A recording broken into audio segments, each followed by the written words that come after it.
여러분, 하나님의 나라는 지금 이 자리에 있다고 우리는 계속 함께 나누고 있습니다. 하나님은 지금도 우리와 함께 하신다. 신랑이 함께 하는데 왜 우리는 자꾸 죄인으로만 살아야 하느냐.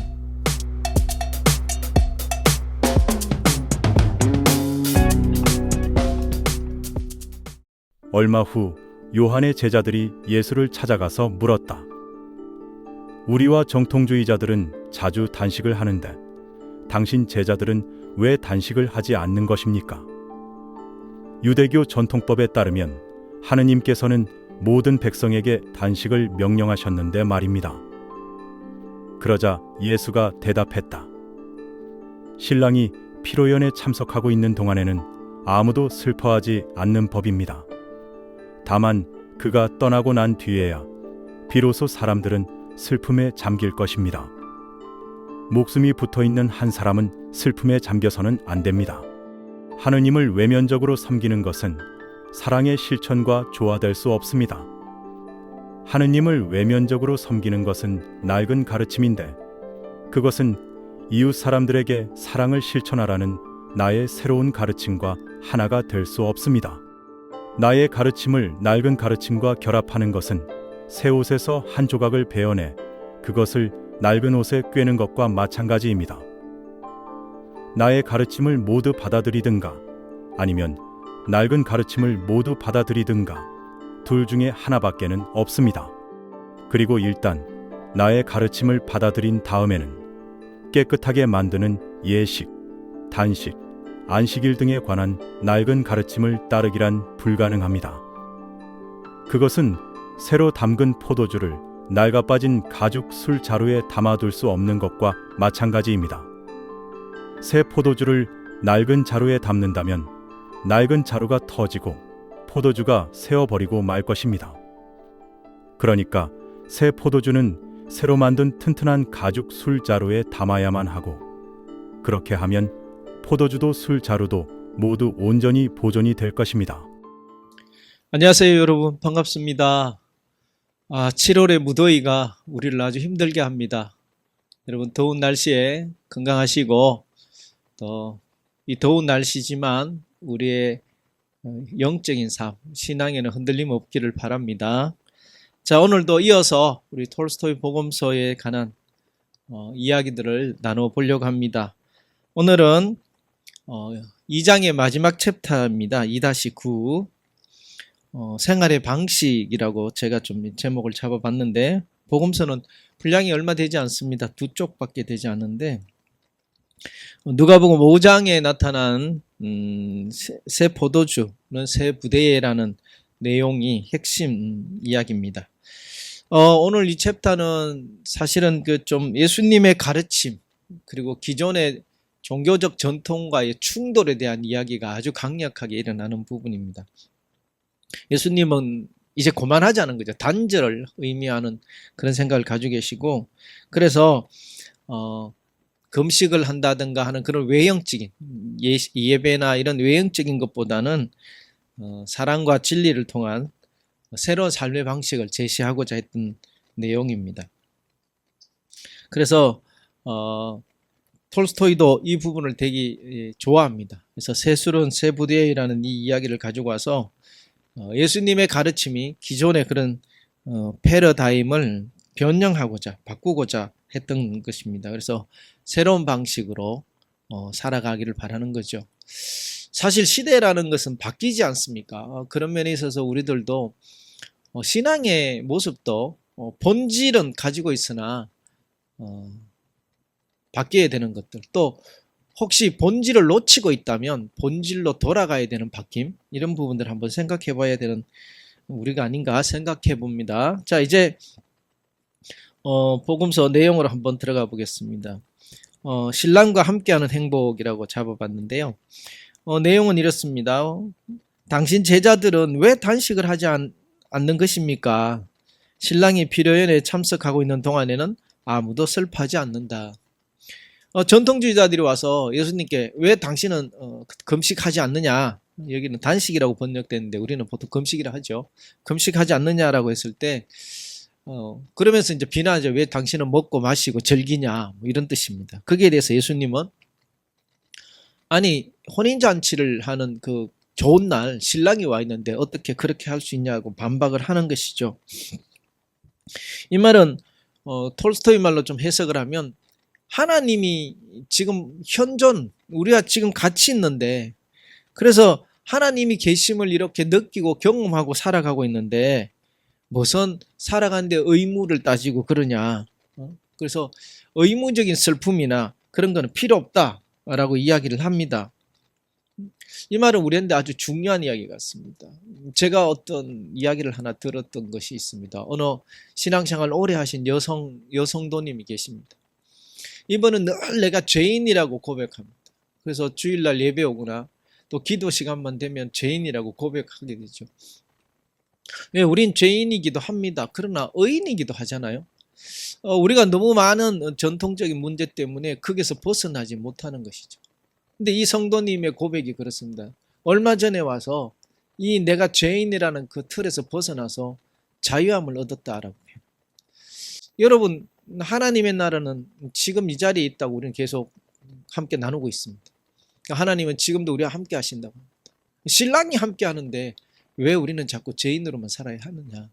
이 땅에서 하나님이 주신 평안, 즐거움을 누릴 수 있어야 한다는 이야기를 우리 다시 한번 생각할 수 있습니다. 그래서 지금 이 시간, 이 자리에서 우리는 늘 하나님의 나라를 누리고 살아간다는 사실을 좀 알 필요 있습니다. 그래서 하나님의 현존을 체험하고 사랑하며 사는 삶에는 의무적인 슬픔이 필요 없다라고 톨스토이는 주장합니다. 자, 두 번째, 진정한 섬김이란 뭐에 대한 이야기입니다. 하나님을 외면적으로 섬기는 것은 사랑의 실천과 조화될 수 없다라는 이야기입니다. 톨스토이는 앞서 말했듯이 형식적인 예배나 의례가 진정한 사랑을 하는 데는 방해가 된다는 겁니다. 예. 우리가 너무 틀이 짜져 있어서 외형적인 것들이 내면을 잃어버리게 됩니다. 그래서 그 틀이 사랑을 잃어버리게 하는 것이죠. 예를 들면 예수님께서 이렇게 만났던 많은 사람들은 전통주의자들이나 바리새인들이나 이런 사람들 눈에는 죄인이고 병자고 그런 사람들입니다. 세리고. 근데 예수님은 그들을 만났잖아요. 진짜 본질은 뭡니까? 사랑이라는 거죠. 네. 그런 면에 있어서 이 말은 우리에게 아주 중요합니다. 그래서 외면적인 섬김이 중요한 게 아니다 하는 거죠. 참된 신앙이라는 것은 사랑을 행동을 통해서 옮겨가는 것이 참된 신앙이라고 다시 한번 이야기합니다. 저는 톨스토이 이런 생각, 또 예수님의 이런 생각, 물론 이게 예수님 생각이고 하나님의 뜻이죠. 오늘 우리한테 참 많은 강하게 해야 될 말이 아닌가. 우리 신앙을 좀 돌아보면 많이 외형적이거나 자기 중심적 신앙을 하는 것이 참 많은데 이런 거에 대해서 좀 지적을 하고 있는 것 같고 오늘 한국 교회도 이런 부분에 대해서는 좀 다시 생각해야 되는 새로운 방식의 개념을 가질 필요가 있다는 생각이 듭니다. 자, 다음으로 넘어가 볼까요? 완전한 새로움이 뭘까라는 제목으로 했는데 본문 내용이 이렇게 나와 있습니다. 나의 가르침을 낡은 가르침과 결합하는 것은 새 옷에서 한 조각을 베어내 그것을 낡은 옷에 꿰매는 것과 마찬가지입니다. 여러분, 이 설명은 안 드려도 너무 잘 알 수 있습니다. 예수님은 자신이 가르치던 그 가르침이 새 옷이라고 표현을 하는 겁니다. 그래서 낡은 것에 그 일부를 띄어서 붙일 수는 없다는 거죠. 엄밀히 말하면 결별을 의미합니다. 이런 시도들이 예수님을 십자가에 못 박게 하는 일이 벌어졌죠. 그 중에 가장 큰 게 예루살렘 성전에 가서 성전을 정화하는 것, 그리고 성전이 부서지면 3일 만에 짓겠다, 이런 말들은 예수님의 입장에서는 그런 어떤 유대의 관계에서는 하나님적이지 않는 것에 대한 단절, 완전한 결별을 의미합니다. 톨스토이는 이렇게 해석했더라고요. 예수님의 복음은 전면적이고 총체적인 삶의 혁신을 요구한다. 그래서 조금 바꿔서 될 게 아니고 어쩜 혁명가 같이 말합니다. 톨스토이는 완전히 바뀌어지길 바라죠. 그래서 톨스토이는 그런 태도 때문에 예전에도 말씀드렸듯이 러시아 정교회나 국가로부터 많은 어떤 제재를 당하거나 출판하는데 방해를 받거나 하는 일들을 많이 당합니다. 그래서 톨스토이는 사상가라고 말을 하는데 오늘 이 말투를 가지고 보면 혁명가이지 않냐는 말을 제가 하고 싶습니다. 사실 우리 한국교회에서도 혁명가라는 단어를 좋아하지 않습니다. 네. 어느 조직이든지 자기가 가지고 있는 기존 세력들은 바뀌는 거 싫어하거든요. 근데 예수님은 사실은 바꾸신 분이고 바꾸려고 하셨던 분이고 톨스토이 그런 삶을 살았다는 것에 대해서 좀 높이 이야기해 줄 수 있을 것 같고 또 우리는 그런 부분을 좀 배워야 될 시대가 안 되었나 저는 감히 말합니다. 그래서 나의 가르침을 모두 받아들이든가 아니면 낡은 가르침을 모두 받아들이든가 둘 중 하나밖에 할 수 없다라고 말을 하면서 예수님의 뜻을 이렇게 정리를 한 겁니다. 이런 질문을 우리한테도 지금 던질 수 있죠. 여러분 어떻습니까? 바뀌실 겁니까? 그냥 있으실 겁니까? 네. 세상은 바뀌어가면서 발전합니다. 그 사실을 우리 한 번 더 생각해 볼 필요가 있을 것 같고요. 그래서 새로운 삶의 방식으로 가자.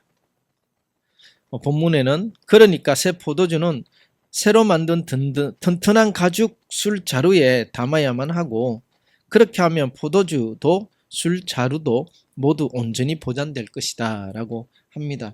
이 부분은 여러분들 너무 많은 이야기를 통해서 알게 되었죠. 여기서 새 포도주는 누굽니까? 예수님을 상징합니다. 그래서 예수님이 가르친 새로운 가르침, 이전의 것과 다른 새로운 가르침을 받아들이라는 이야기를 하죠. 그래서 그 가르침이 뭐냐? 새로운 사랑의 복음을 담는다는 것이죠. 그래서 그런 그릇이 되어야 한다. 그래서 새 술을 새 부대에 담을 수 있다.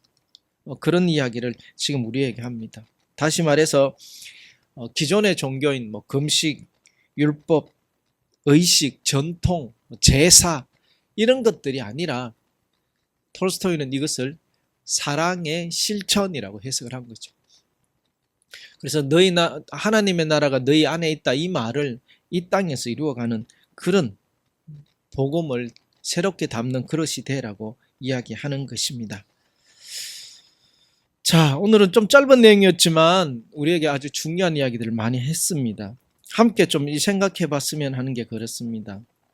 이 영상을 보고 계신 여러분에게 묻고 싶습니다. 당신은 지금 어떤 낡은 틀을 붙잡고 있습니까? 그것이 예수님의 가르침을 가로막고 있지는 않습니까? 두 번째, 내 신앙생활은 기쁨으로 채워져 있는가 아니면 의무와 전통의 무게에 눌려 있는가? 요즘 성도님들 가운데 주일이 부담스럽고 힘들어하는 분이 많다는 말을 합니다. 한번 생각해 볼 필요가 있죠. 왜 우리는 주일이 즐겁고 행복하고 영혼의 쉼을 얻을 수 있는 시간이 아닐까라는 거죠. 이런 것들을 한번 생각해 볼 질문으로 여러분에게 던집니다. 자, 오늘의 이 내용들을 한마디로 좀 정리해 보면 이렇게 하고 싶습니다. 낡은 종교의 틀 안에서 조화될 수 없다. 사랑을 실천하는 새 삶을 살기 위해서는 옛 의례와 형식에서 벗어나야 한다. 여러분, 새로운 방식을 한번 우리는 생각해 볼 때가 되지 않았나. 한국교회가 코로나를 지나면서 많은 지금 어려움을 겪고 있습니다. 이것을 벗어날 수 있는 방법이 뭘까요? 새로운 방식에 대한 고민을 한번 해볼 때가 되지 않았나 제안 드립니다. 오늘 여기까지 하겠습니다. 여러분 건강하십시오. 감사합니다.